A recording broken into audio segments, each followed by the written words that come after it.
Did you know that a few tiny dots and squiggles can literally save lives, start arguments, and even build entire worlds? Well, it's true. Today, we're cracking open the writer's toolbox to get a handle on the small but mighty tools of punctuation and capitalization. And these aren't just a bunch of boring rules. They're the absolute essentials for clear and powerful communication. Okay, let's just jump right in with a perfect example. On the left, we've got "let's eat grandma," which is pretty horrifying, right? But then on the right, you see "let's eat grandma," just a friendly invitation to dinner. The only difference between a horrifying suggestion and a nice family meal, one tiny comma. This shows you that punctuation isn't some dusty old rule book. It's all about meaning. In this case, commas literally save lives. See? Those little marks can change everything. Getting them right is the difference between being understood and, well, sounding like a cannibal. They control the entire vibe of your writing, the flow, the tone, and the clarity. So, let's start by mastering the most fundamental tools in the kit. First up, let's talk about in-marks. I want you to think of these as the power tools of punctuation. Sure, they tell your reader when to stop, but they do so much more than that. They tell your reader how to interpret the entire sentence that just came before. Are you just making a statement? Are you asking a question? Or are you shouting with excitement? That tiny mark at the end decides everything. All right, time for you to grab a tool. Take a look at this sentence. Did you feed your dog this morning? Something's not quite right. Which of these changes should be made? I'll give you a second to think it over.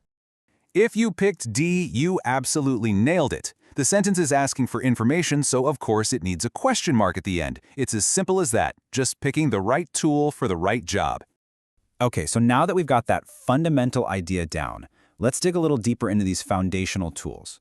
I'm talking about the period, the question mark, and the exclamation point. These three are the absolute bedrock of basically every sentence you'll ever write.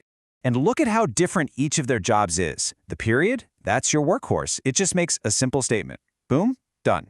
The question mark is used for one thing and one thing only, asking a question. And the exclamation point, that's your specialty tool for when you need to inject some real emotion, like excitement or urgency or just plain surprise.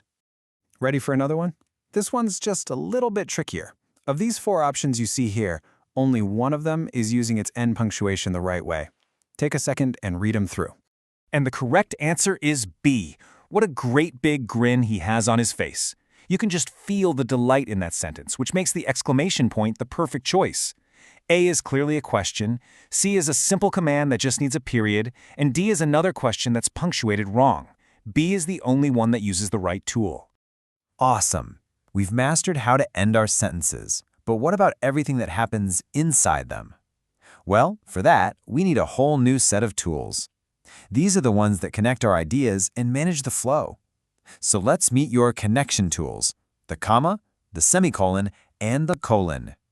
The comma is like the Swiss Army knife of your toolkit. I mean, it does a ton of different jobs.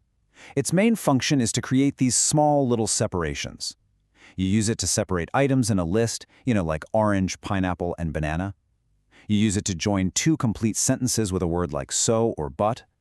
You use it after an introductory phrase like yesterday we visited the library. And you use it to set off what someone is saying.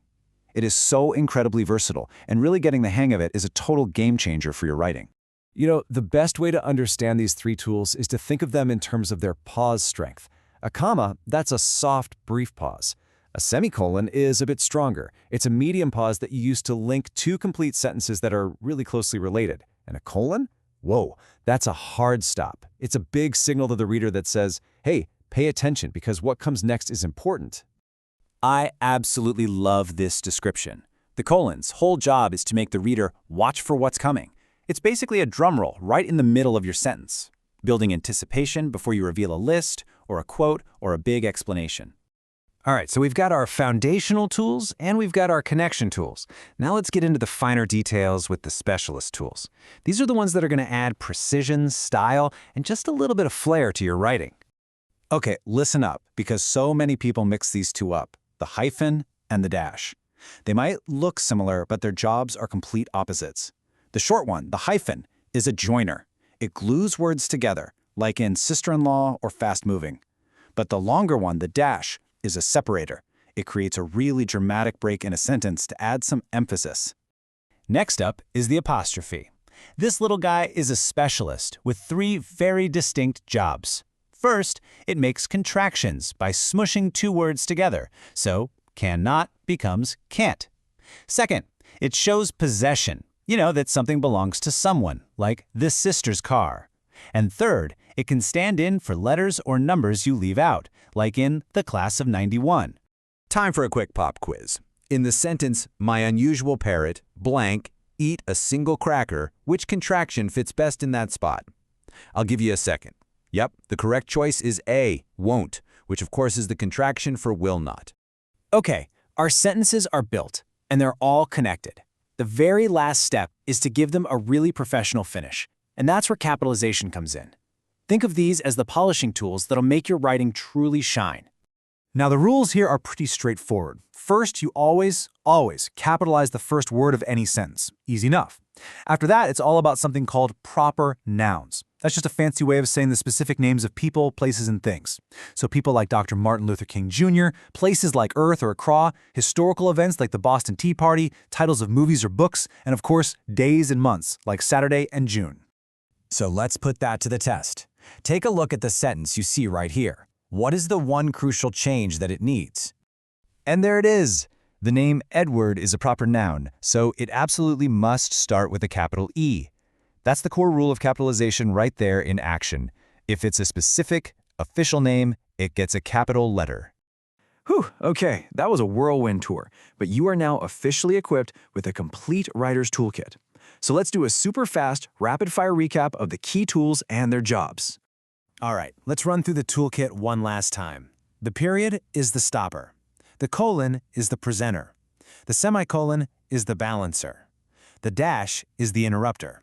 And the apostrophe is the contractor. See, every single tool has a clear, powerful purpose. So, the tools are now officially in your hands. They're sharp, they're polished, and they're ready to go. The only question left is, what are you going to build?